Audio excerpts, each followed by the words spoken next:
my message is really very simple. I teach people to love themselves because I find that this is the answer for almost everything. You see, I believe that we're all 100% responsible for everything in our lives. I think we create all of our experiences by our thinking, feeling patterns. The thoughts we think and the words we speak are enormously powerful. And it's almost as though we think a thought or we speak a word and it goes out from us and it comes back to us as experience. Now we learn how we feel about ourselves and how we feel about life when we are very, very little. By the time we are 3 to 5 years old, we have a total mindset about who we are and what life is all about. And from then on, we keep reacting to experiences through this mindset. And while very often these thoughts that we have and these beliefs that we create or decisions that we make or agreements that we make at that age are very good and they help us to survive in what may be a very difficult situation, we often take them forward into life so that when we become adults, we're still operating out of a 3-year-old mentality or a 3-year-old decision. And that often doesn't work in our life. So we learn these things when we're very young, and we usually learn them from our parents. And this is not to blame them, because I really do believe that we're all victims of victims. And that it isn't possible for anybody to teach us anything that they don't know. If your mother didn't know how to love herself, there's no way she could teach you how to love yourself. And if your father didn't know how to love himself, then he couldn't teach you how to love yourself. And if you grew up in a family that was very angry or frightened, then you're likely to be an angry or frightened person, because that's what you learned as a child. It's not right or wrong or good or bad. It just is. Again, it doesn't matter what the problem is, or how long you've had it, or how difficult or chronic it is, or anything else, or whether it's brand new, or whether it runs in the family. There's only one thing I ever teach anyone, and that is loving the self. Because when we really love and appreciate and acknowledge who we are at this point in time and space, it's like little miracles happen everywhere. And life begins to flow for us.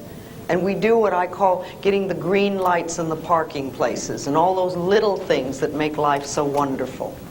And when we don't love and appreciate who we are, then we put up the barriers and the resistance to our own good. Now, I'm not talking about vanity because or arrogance, because that is not love, that is fear. I'm just talking about appreciating the being that we are.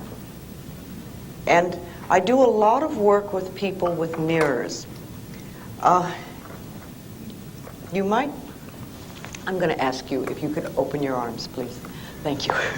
You know, it's interesting because this is always a gesture of shutting off. And it's interesting to notice what is being said when we do that. Now, I can remember when I used to live my life, I lived like this. I was always like this. People would say, "Are you cold, Louise?" "Oh, no, I'm not cold." I was terrified. I was frightened. I didn't want to let anything new in because I didn't know what I was doing and I didn't know what would happen. And when I work with people, when I workshops or classes or anything, I always try to get people just to open their arms so that we can let the new in. Remember, this is the subconscious mind and this is where we're holding. So this is saying nothing new will get in. So I always like to feel that I'm open and receptive to new ideas, and I'm willing to learn, and I'm willing to change, and I'm willing to grow. And sometimes I don't want to, and sometimes it hits areas that I don't really care to change at the moment. And, you know, that's always an area that I know is important for me to work on. Another thing I do a lot with people is I do mirror work. I have people do their affirmations in a mirror. I have people talk to themselves in mirrors.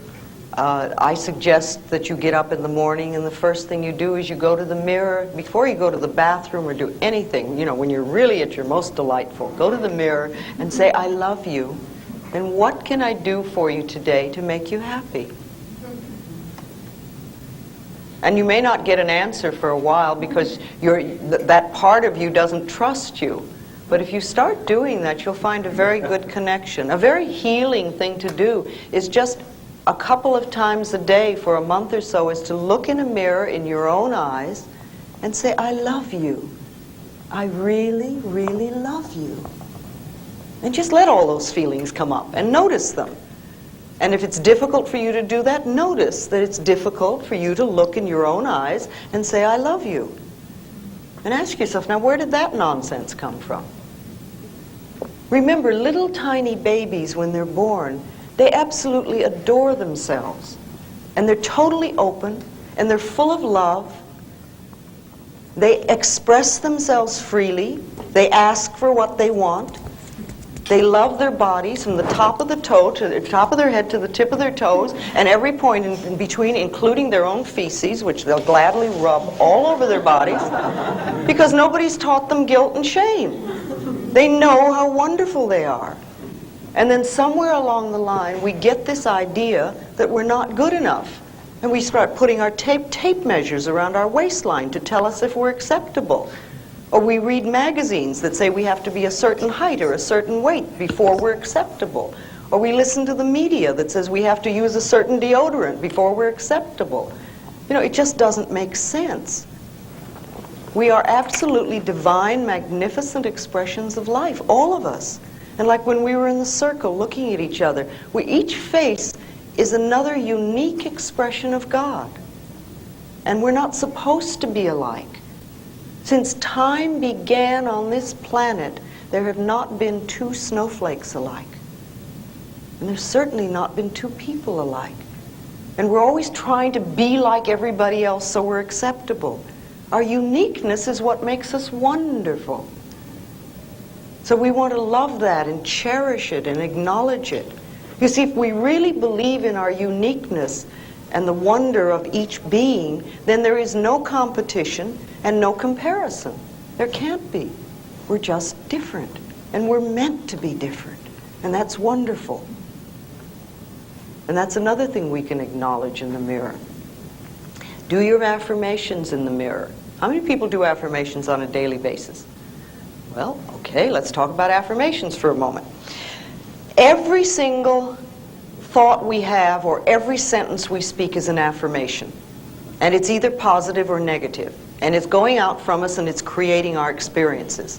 However, when we talk about doing affirmations, what we're talking about is making definite positive statements to create something in our life or to remove something in our life. You see, if you stand there and say, I don't want this job, or I don't want this relationship, or I don't want these hips, or I don't want whatever, that does not get you what you want. That's what I call fighting the negative. And it doesn't do anything but keep what you have that you say you don't want. However, if you start saying and doing affirmations that I have a wonderful new job, or I have this most absolutely marvelous relationship, then you're beginning to create what it is you do want.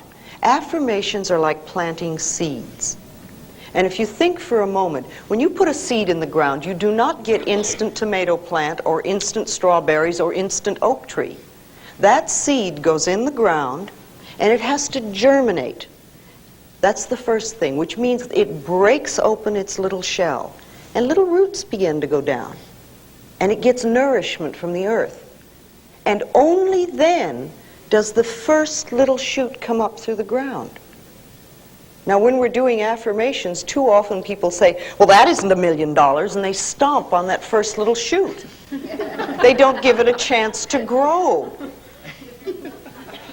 Doing affirmations is like planting a seed in the ground, and watering it is like repeating your affirmations. And you just keep doing them, and you keep doing them, and you keep doing them. And it doesn't matter whether you see the results or you don't see the results. And sometimes it just takes time.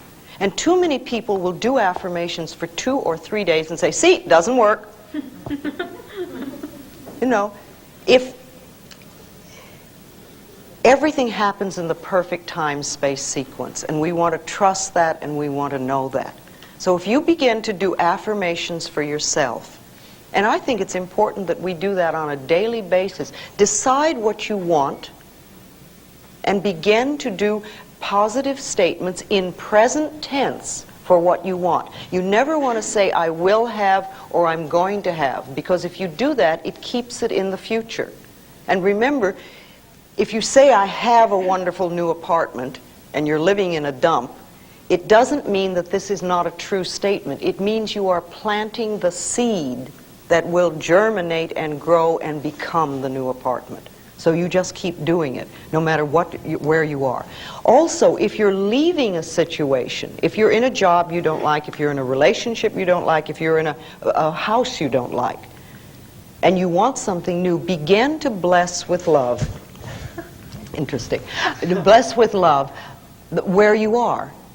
And know that you're releasing your current situation with love. If it's a job, release it with love to the next person who will be delighted to have it.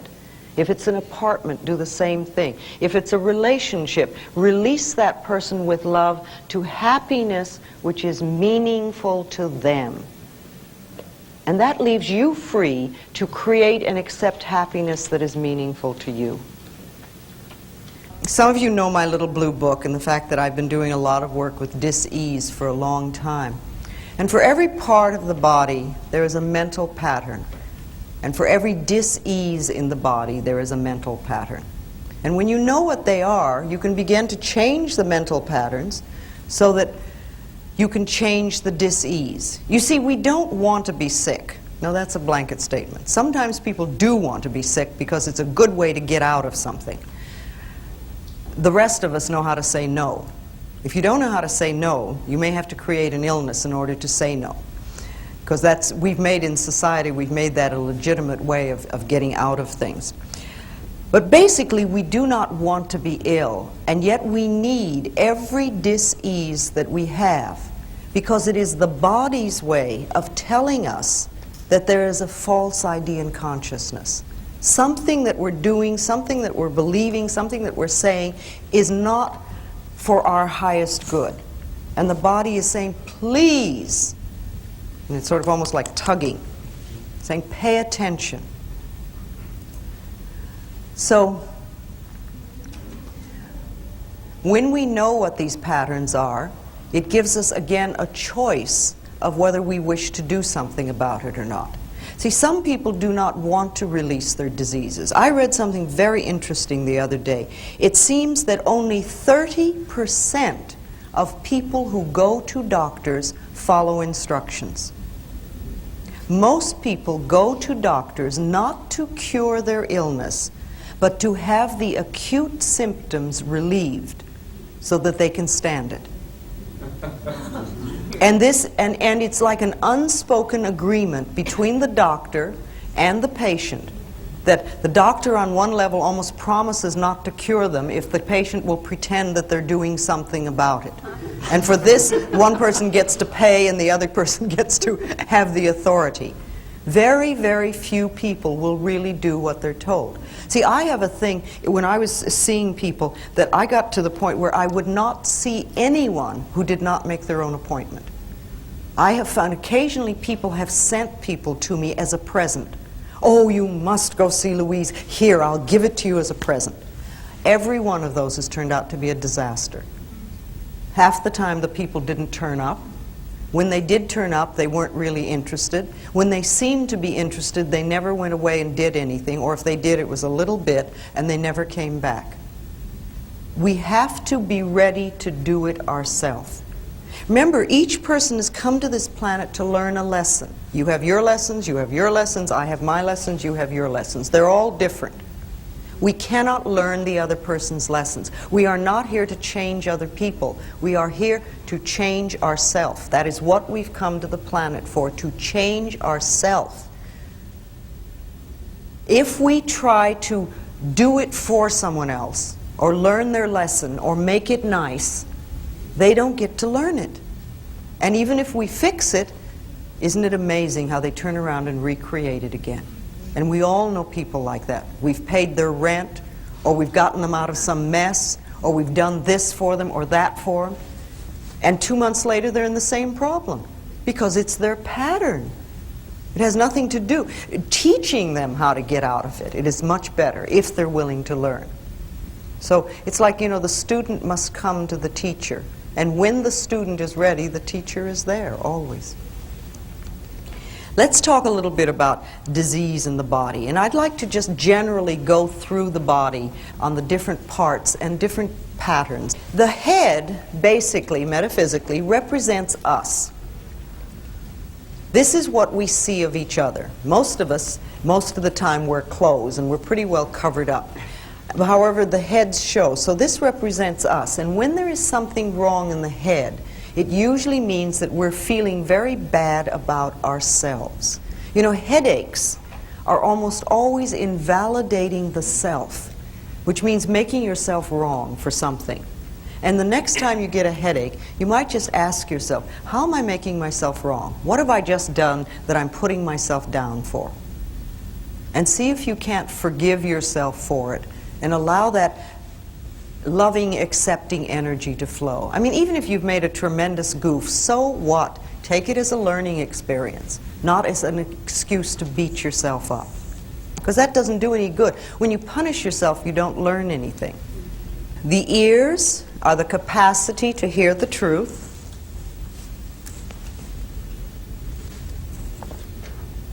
And when there are problems with the ears, it usually means that on some level we're not happy about what we're hearing. You know, earaches are very, very common in little children. Little kids have earaches all the time. And I think it comes from two things. One, they hear a lot of stuff that they get angry about and they can't do anything about. Because little kids are often not allowed to be angry. And also they hear no so much. And they want to shut it off. And so they get earaches. Any sore, any cut, any burn, any inflammation, any fever, any itis of any sort, any bruise is anger, any cut. All these things are anger that's turned against the self. Hair, metaphysically, is strength. Now, it's interesting when you think about how hair grows. The hair grows through the hair follicle. And very often, when we get tight and tense and nervous, we have it started back here in the shoulders, we bring it up through the neck and over the top of the scalp, and very often we bring it down around the eyes too. But when the scalp is really tight and the hair can't breathe, then it falls over and dies. And if we keep that scalp really tight with tension, the new hairs can't grow through, and we get what we call baldness. Now, just for a moment, I would like everybody in the room to relax their scalp. Okay. Did your scalp move? You don't have to tell me, just know yourself. That means that you normally keep your scalp in a state of tension. And it might be a wonderful exercise for you about 10 times a day to just say, scalp, you can relax. Just let go. And begin to make a habit of relaxing your scalp. Tightening your scalp does not do anything in the world. Doesn't make you brighter or stronger. Won't get the girl or the guy. It doesn't lose anything. All it does is make tension for you. So let your scalp relax. The eyes are the capacity to see. And when there are problems with the eyes, it means that there's something we're not willing to see, or we're afraid to see, or we don't know how to see. It can be past or present or future. It can be part of our life or all of our life, or we can see life through two different ways. If you have astigmatism, it's like we see life in two different directions. I do not believe that the reason people begin to wear glasses is that they're getting older in middle age. I think that what happens is many people spend a lifetime of saying, I don't want to see that, I don't want to look at that, don't show me that, don't let me see that. And remember, the eyes, the cells in the body begin to listen to what we're saying. They hear everything. And they begin to turn the sight off.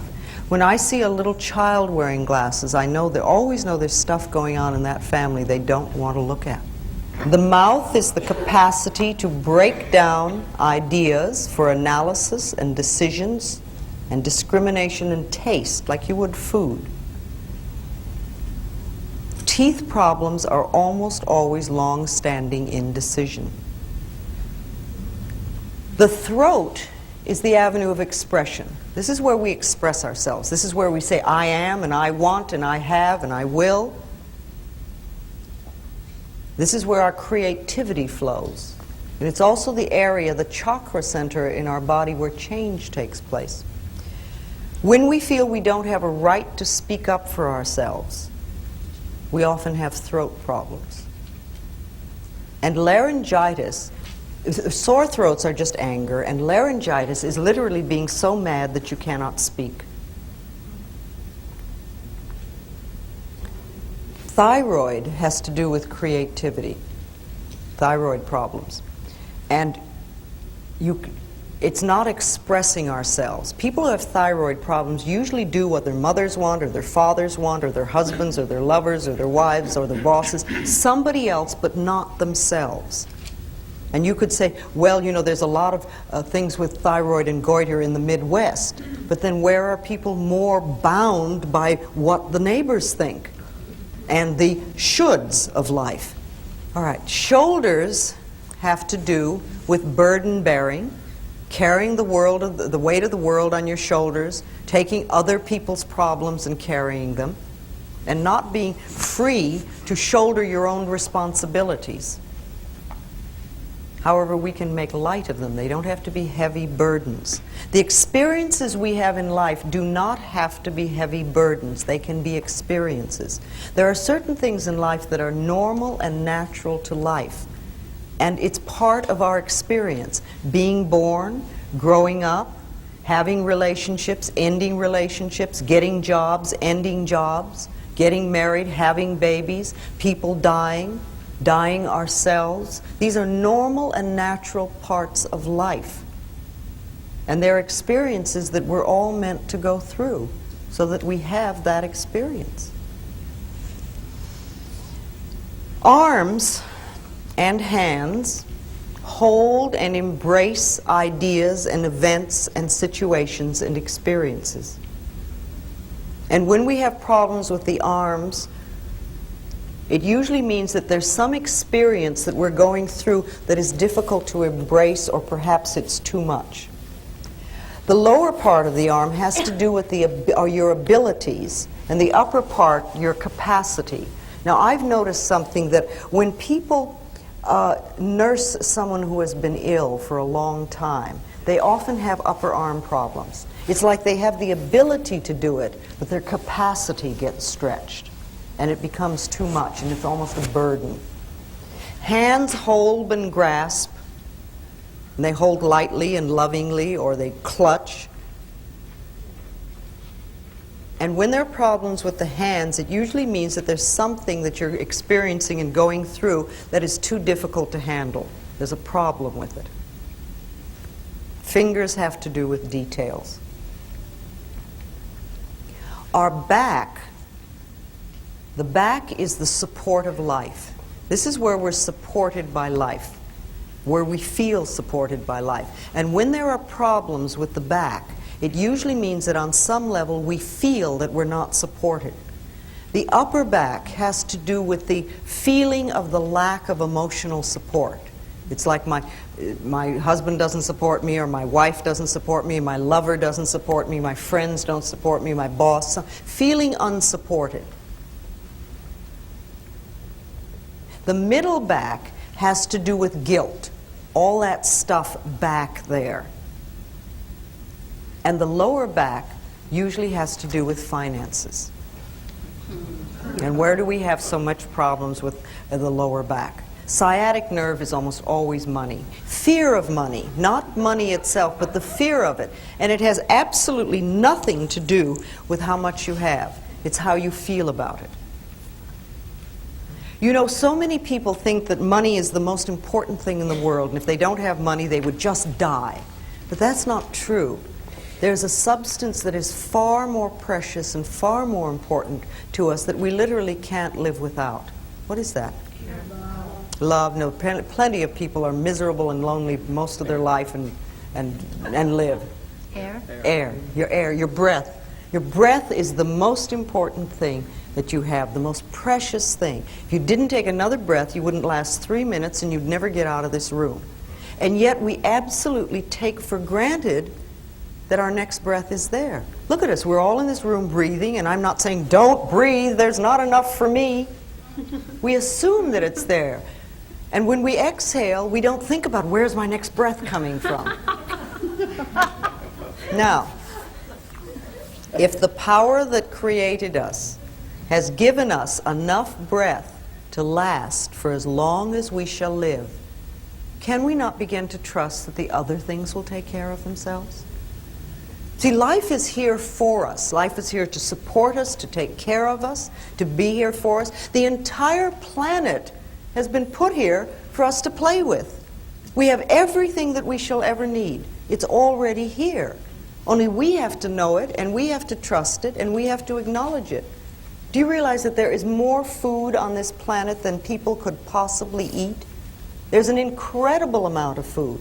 Yes, it is true that there are people starving, but the food is here. There is more money on this planet than we know how to count. The money is here. Now, there are lots of people who are very broke, but the money is here. There are billions of people on this planet, and yet you will have people tell you that they're lonely. It has nothing to do with not being people.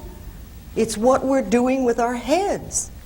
Everything is here for us. For every dis-ease on this planet, there is a plant that'll cure it. Everything is here for us. And the more we begin to trust life and acknowledge the beauty and magnificence of our own being, the more we find everything we need. It just pops up. Okay. Lungs have to do with taking in life. This is the breath of life. This is where we take in life. And we have the ability to take in just enough to get us by, or we can fill our lungs and really have all the cells in the body work well and our brain cells work well. Traditionally, for generations and generations, women have been very shallow breathers because we bought this story that said we're not good enough, that we're second-class citizens, and we began to believe that we didn't have the right to take up very much space, and we barely had the right to exist, and so we take in just enough air to keep us going. That's changing now, and it's wonderful. And one of the things that really excites me today is what's happening with women in the gyms. You know, we have worked in the fields for a very long time, but I think this is the first time that I'm aware of where women have really gone out for sports. And you see some of the female bodies in the gyms these days that go out and exercise. They are incredibly magnificent. Just wonderful. And they are taking in life and taking up space and taking air. And I think it's beautiful. So people who have lung problems, people who smoke too much, people who have emphysema and things like that, they're cutting life off. They're saying on some level, I don't deserve to exist, or I only deserve to exist a little bit. Breasts have to do with mothering and nourishment. And when there are problems with the breasts, there's either a mothering problem or a nourishing problem. It's very similar. We can over-mother people or situations or places, and then we get into trouble. However, every woman that I've come in contact with that has breast cancer does not nourish herself. It's like you give and give and give and give, and they're not taking nourishment for themselves. And of course, there is resentment about it. See, resentment is a pattern that eats away at the body and becomes cancer. Resentment and anger are very different. Anger is and you scream and yell like a baby. Babies get angry instantly, and they yell and shriek, and then they're through. And 2 minutes later, their smiles will just light up a room because they've gotten it out. What we do is we take offense at somebody for having done something that we created to begin with, because we're all 100% responsible, and we don't do anything about it, and we put it down in here and we start to let it seethe. and it boils and it eats away at us. And if we have it long enough, we can create cancer. See, diseases like arthritis are created from things, patterns of criticism. Arthritic people are always very, very critical people. Now, they may be sweet on the outside, but that means that the criticism is turned inward, and they're doing a constant negative put-down number on themselves. Fear can come out as anything from baldness to ulcers to poor feet and lots of things in between. Guilt always seeks punishment, and punishment creates pain. So if I see somebody who has pain, I know they're dealing with guilt. And if it is chronic pain, then I realize that the pattern may be so old that they're not even aware of what it is. However, I do know it has a lot to do with I'm not good enough. So we want to nourish ourselves. The heart represents love. Love. The heart represents love. And the blood in the body, metaphysically, is joy. So if you get this image of the heart lovingly pumping joy throughout the body, through all the veins and arteries, and nourishing every single cell in the body, that is the normal, natural state of the body. When we cut off our joy, when we deny ourselves love, then we are stopping our hearts from doing their work, the proper work. See, heart attack people are never joyous people. Besides, the heart does not attack us. What we do is we spend years squeezing the joy out of the heart until it falls over and gets sick. Now, anemic people are what I call yes but people. They come to you with a problem and you say, well, you could do such and such. Oh, yes, but. Or you say, let's go to the movies. And they go, oh, yes, but. It's like they're just pulling that rug out from under themselves all the time, and they get what we call tired blood. The blood doesn't have the joy flowing through it. Now, high blood pressure is like emotional sprees. Everything becomes a big deal. Everything is a huge deal. And again, it may be not on the surface. It may only be inside. And low blood pressure is just the opposite. Low blood pressure and hypoglycemia are very similar. It's like, what's the use? It won't work. Why try? Don't bother. It's just, again, it's just, there's this no get up and go. All right. Kidneys have to do with disappointment and failure and fear. And the word kidney has the word kid in it. And if you think of a little child, they can drop their lollipop and it is the tragedy of the world. The whole world is ended for them at that moment. People who have kidney problems have a tendency to react to life in the same way. They make huge deals out of experiences. And if you speak to anybody who's on a dialysis machine, you will find out that about 2 months before that happened, they experienced what they considered a big loss in their life, either a relationship or a house or a job or something like that. And it's like they feel they can't go on. They just can't go on. They don't know how to filter that experience through them. The liver is the laboratory of the body. It does over 500 different functions, and it is also the seat of primitive emotions. So when we are very angry, that's like rage and anger and hatred sit in the liver. And when they do, then they create a lot of problems. If you're a very angry person, you can throw your liver off. If your liver is off, you can become a very angry person. For instance, everybody in AA is an angry person. You've got two givens with anybody in AA, a lot of self-hatred and a lot of anger. And both of those need to be dissolved before the real healing can take place. Stomach.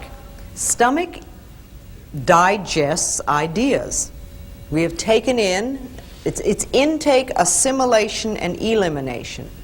So the stomach is there to assimilate ideas. And very often when new experiences happen, we have problems assimilating them. It's something outside. Bells go. It's all right. We'll assimilate this experience. And they have a right to make some noise. You know, if a noise happens and it disturbs you, if you give it permission to be there, it's amazing what happens. Like we give that permission to make that noise, and then it sort of goes away from our consciousness. People get very frightened about experiences, and they find it difficult to digest them. You see, ulcers, remember, are nothing more than I'm not good enough. It's fear. That's all it is. Only it's a fear with the boss. It's another way of saying I'm not good enough. You know, thinking just for a moment of how the stomach works on a mass scale. When airplanes came in a few years ago, God, they must be here, what, 20, 30 years now? But anyway, when they first came out, remember they had the little throw-up bags at every single seat. And everybody, we were flying, but this was a new idea that we did not know how to stomach. The idea of getting in a little metal tube and going through the sky and getting down on another place was not something that we could stomach easily. So everybody was throwing up into their little bags, and they'd roll them up and hand them down to the aisle, pass them down the aisle to the stewardess who was running up and down the aisles collecting these bags, because people were throwing up. We were frightened. Now it's many years later, and we've digested the idea of flying, and it's very simple now for us. And while the bags are still there, hardly anybody's throwing up. And the last time I was on American Airlines, I noticed that if you put 3 stamps on it, you could send it off and have your film developed, because nobody's throwing up anymore. They had to do something with it. Okay. Where are we now? Spleen has to do with obsession. We become obsessed about things. All right. The colon is elimination, release, and letting go. And when we are constipated, it literally means that we're holding on to old shit. That's all it is. We won't let go. We won't let things release. Remember, intake, assimilation, and elimination. And I like to think of it all being in divine right order. And there are times when we stop it at different places. So people who are very constipated are usually holding on to old ideas that they don't want to let go of. They're stuck in some place. Sometimes they're very stingy people, but not always. And diarrhea is just the opposite. It's letting go of things too fast. It's fear. It's just pure fear. I remember the very first time I did a play. I did opening night on Kaopectic. A whole bottle. On the surface level, I was fine. I was having a wonderful time, and everything was wonderful. On the internal level, the little kid was shit scared. And that's exactly what was happening. And after opening night, it was fine. I didn't need that anymore. But at some level, I needed to go through that. Knees. Okay, knees are marvelous. Knees are a little bit like the neck. They have to do with flexibility. But they also have to do with bending and pride and ego. Because this is where we kneel. This is where we bend down. This has a lot to do with forgiveness, the knees. And you know, the ankle can get hurt. It's also a joint, and it heals very quickly. But the knees take a long time because they have to do with stubbornness and pride and ego and this self-righteous thing of not wanting to forgive. And that's why they take so long to heal. So if you hurt your knee, or you might think back about some time when your knee might have been sore, ask yourself, where were you being stubborn? Where were you being unforgiving, unbending? And allow yourself to just move through that. Feet have to do with understanding. This is what we stand on. This is our understanding of ourself and of life. And when we have problems with the feet, again, there's something wrong with our understanding about how we are moving forward. Now, you know, little kids come into life and you see them, they're on happy dancing feet. They jump all over the place and they run and skip and dance. And how many How many elderly people have we seen that move through life like this? Now, what kind of thoughts do you think a person could be thinking for years to create this? I don't know what's going on. I don't know what's going on, all right. What else? Depression. Life is a burden. Nothing works. There's nothing. Is this all there is?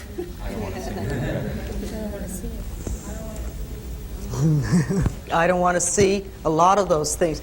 Remember, our bodies follow our thoughts. And you can look at a lot of people and know what their thoughts are just by looking at their bodies. Our skin is our individuality. And when we feel threatened by anything, we often get skin problems.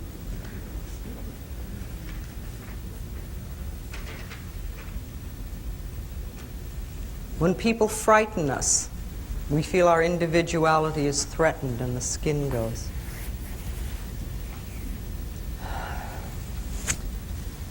All right, let me talk a little bit about the genitals. Our beautiful, beautiful genitals, which so many of us do not believe that that's true. However, the genitals are just as beautiful as any other part of our body, and they have their own special functions. And they have more nerve endings than any other part of the body. They are meant to give pleasure, and that's what they're for. We have a lot of stuff about our genitals, and this is unfortunate because they either represent the most feminine part of ourselves, our femininity, our feminine principle, or they represent the most masculine part of ourselves, our masculinity, the masculine principle. And when we do not feel good about ourselves as men or women, or about our sexuality, we can have a lot of problems with our genitals. It's very, very seldom that I talk to people who were raised in a family where the genitals and their functions were called by the right names. We all had euphemisms for everything. Let's share a couple of them. What were the euphemisms for you as a child? Yes? Our no-no. Our no-no. Okay. All right. Okay. All right. Yeah, that makes you feel good, doesn't it? What else? Yes? A wee-wee, yes? Nasty, nasty. Nasty, nasty. Boy, you must really... Okay, yes? Down there. Private parts. Private parts, what? Couldn't even talk about it. Do you see? And just notice the laughter in this room at the moment. Here we are, grown-up adults, supposedly we all have it together sexually, and the minute we mention what we called it when we were a child, we start to giggle nervously like that we're doing something wrong. It doesn't matter really what it was. It could be from the most awful word to just sort of down there. But we get the idea that there is something wrong between our legs, and we start treating ourselves that way. And then we wind up with all sorts of sexual problems.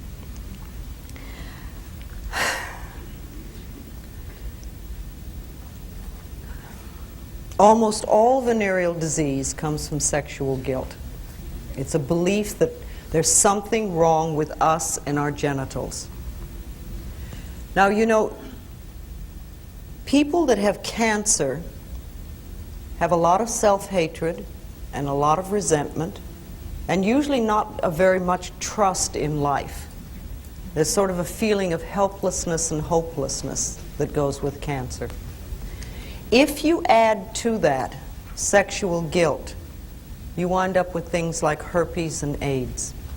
It's like the next logical step. The sexual revolution, which came about, I think, in the 60s, as I remember, was very wonderful because it helped us to get out of a Victorian mode of thinking. And we started to do all sorts of things sexually that we hadn't allowed ourselves to do before, or that we had hidden. See, not only did gays come out of the closets, but people came out of sexual closets. And we began to discover a lot more about child abuse and incest and all sorts of things that we hadn't been able to talk about before. And on one level, the sexual revolution was good, We got to express ourselves sexually much freer than we had before. Women could have one-night stands as well as men, and it was wonderful. However, the one thing we did not deal with was what I call Mama's God. And by that I mean what your mother believed about God when you were 3 years old is sitting right here in your subconscious mind. What did that God believe about women, about men, about homosexuality, about sex? And if those beliefs are still there and we have not done something to change them, then what happens is we create things like herpes, which comes back again and again and again to punish you. And then if we move into the gay community, where they have every single problem that everybody else has, plus the fact that society is looking at them and saying bad, and their mothers and fathers are looking at them and saying bad, and this is a real heavy load to carry. And so we create the circumstances, the climate, where something like AIDS can come up. I find to myself that AIDS and cancer are very, very similar. And I work exactly the same way with both of them. Doing a little more to work on dissolving sexual guilt, because that's a real problem. You know, if you think for a moment about the vastness of the universe, it is so incredibly big that our human minds cannot comprehend it. It is enormous. And even our top scientists with the most up-to-date equipment today cannot measure the size of the universe. And half of them don't agree on whether it's expanding or contracting. And in this incredible universe, there are so many galaxies that we haven't counted all of them. And in one of the smaller galaxies, in a far-off corner, there is the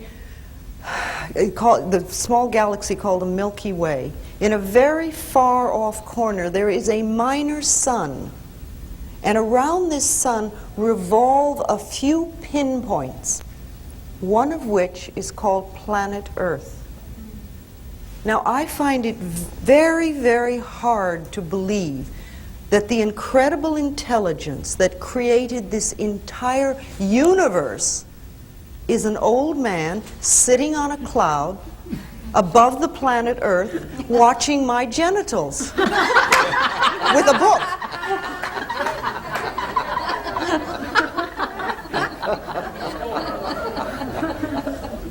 And yet it doesn't compute. It does not compute. And yet how many of us were raised to believe that? And many of us are living it. If you were raised in a religion where you were a sinner and a worm and you had a lot of sexual problems and things like that, start to reevaluate. Do some mental work to change that so that you're not still operating. You can sit down and in front of a mirror, would be real good, look in your eyes and say, okay, now when I was a kid, this is what I was taught. But I'm not a child anymore. Now I am adult. And I don't believe that. I now choose to believe, and then decide what you want your belief of God to be like. You see, if you're in a religion that puts you down, or where you are a sinner or a worm or whatever, get another religion. There are plenty of them. They all tell you that they're the only way. I think even our concept of God must support us. And you do not have to have the same concept of God that your parents had or your grandparents had. You don't have to. Each person is a unique individual, and each one of us creates our own lifestyle and our own belief system. And I think we need to constantly reevaluate what we believe, and particularly if we believe things that don't nourish us. Think, why do I believe that? Where did I learn that? Is that really true for me now? Does it make sense? Maybe I could let that one go. You might create a pair of psychic scissors and cut them out of your consciousness, or create a great big wastebasket and say, okay, that one goes there. And decide that you just do not choose to live under old limitations anymore. refuse to believe in worry. Begin to trust the universe and watch how it works.